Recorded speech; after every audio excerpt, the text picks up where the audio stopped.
Campaign Calling Media welcomes you to the HRD India talk show.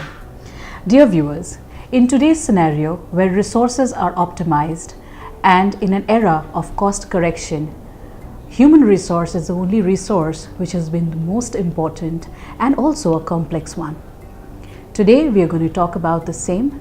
I'm Dalia Mukherjee and I have with me the industry experts. I would like to welcome Ms. Deepa Roy in our show today. Welcome, ma'am. Thank you for inviting me. Well, today we're going to talk about a very important subject today that's going on. Right to working together. What are your views on it? Well, women nowadays are not standing behind. Rather, we are marching forward. It's not even, right to say that we are walking shoulder to shoulder or working shoulder to shoulder. Women are much ahead in today's time. And all thanks to our society, our parents, our upbringing, our education, everything together. But yes, in the practical scenario, we find this concept of inclusion or women being included in many industries is still far behind, especially talking about manufacturing industry or talking about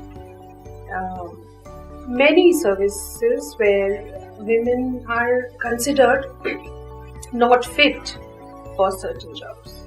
I don't understand why this concept, but yes, I think this can, this concept or these thoughts can rather be removed by educating them, sensitizing them, especially talking about the employers or the industrialists who still feel men at certain points or certain jobs are better or they perform better compared to women. But there are examples. For example, I'll say defense minister itself in India is a lady. Foreign minister is a lady. There are so many women. Today I attended a seminar of Merchant Chamber of Commerce in Kolkata, and Smriti Irani had come and she spoke really nice about women also. As women, she said she would like to see 50% at least of women entrepreneurs next she walks into any such chamber. So that was again very, very motivating for all of us. So what are the career fundamentals a woman should follow when entering this industry? When we talk about industry, let me be specific about the human resource professionals.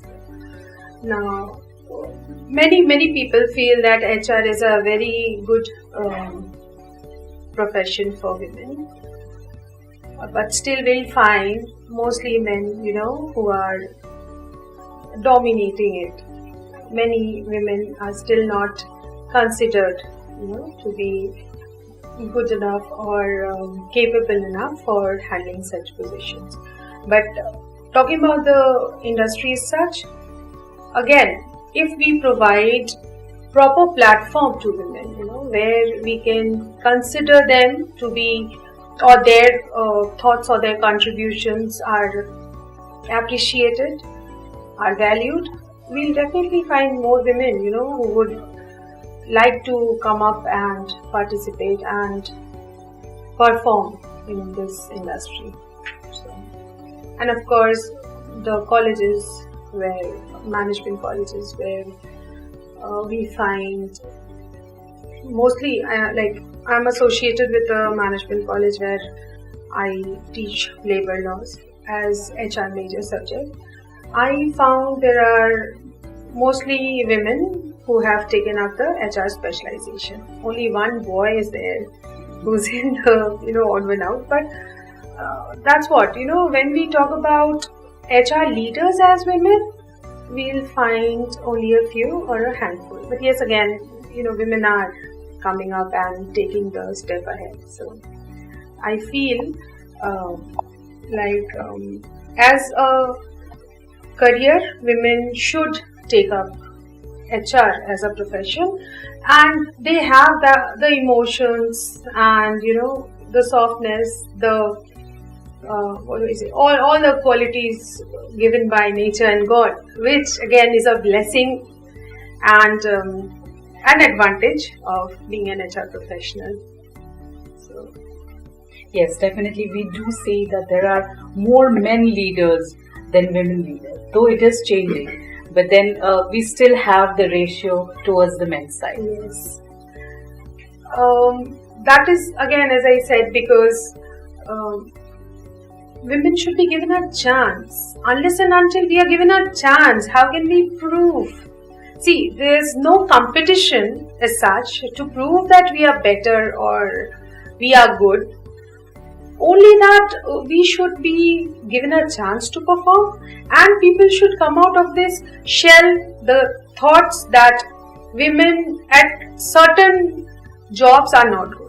Why not give them a chance? Let them perform and let them show that yes, they can do the jobs, maybe at times far better than men.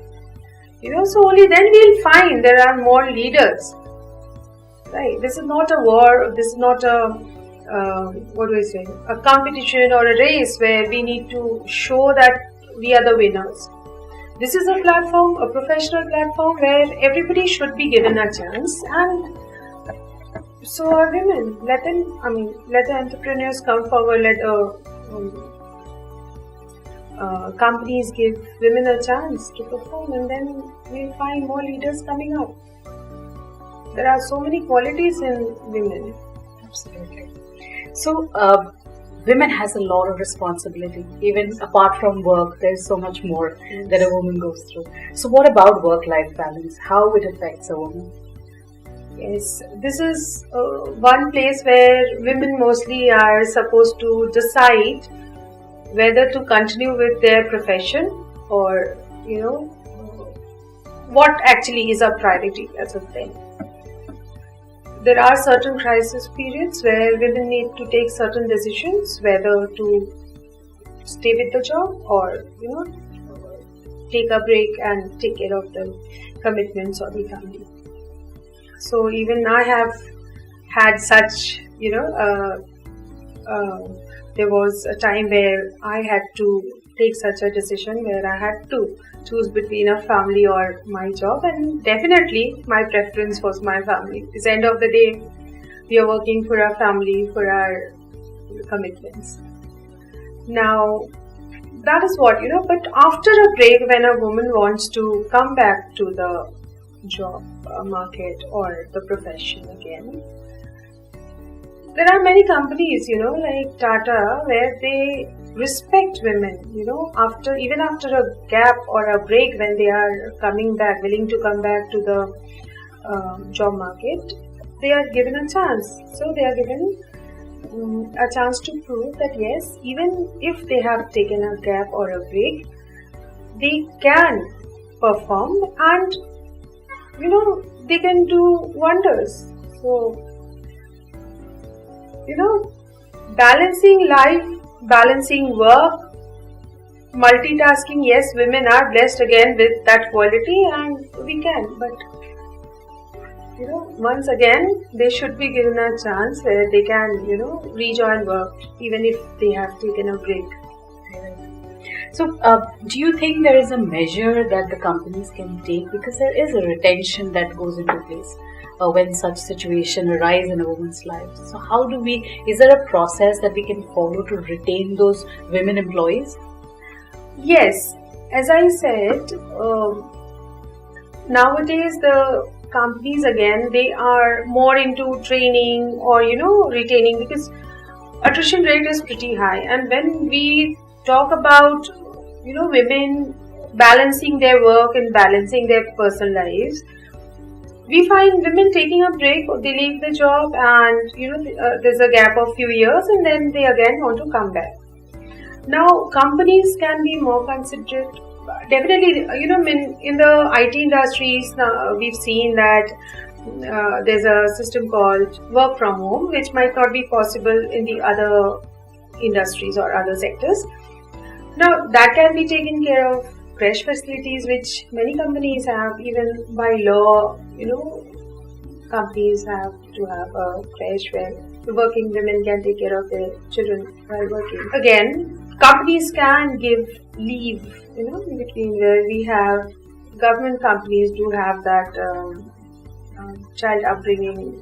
They can, I think, take a leave of few years in breaks. So even private organizations can think of providing these facilities or these benefits, extending such benefits to women employees, and definitely the attrition can be taken care of. So retention in these cases can be good. And again, these companies who extend these kind of benefits, people, especially women employees, would look forward to work in such companies. Even if salaries are low compared to other companies, still they would prefer staying there and sticking to the organizations which provide these sort of benefits to women. I'm sure all of you, all the women out there especially, must have got a lot of encouragement from Ms. Roy today. Thank you very much for being on our show, ma'am. It was indeed a pleasure. Thank you once again, and thank you, HRD India.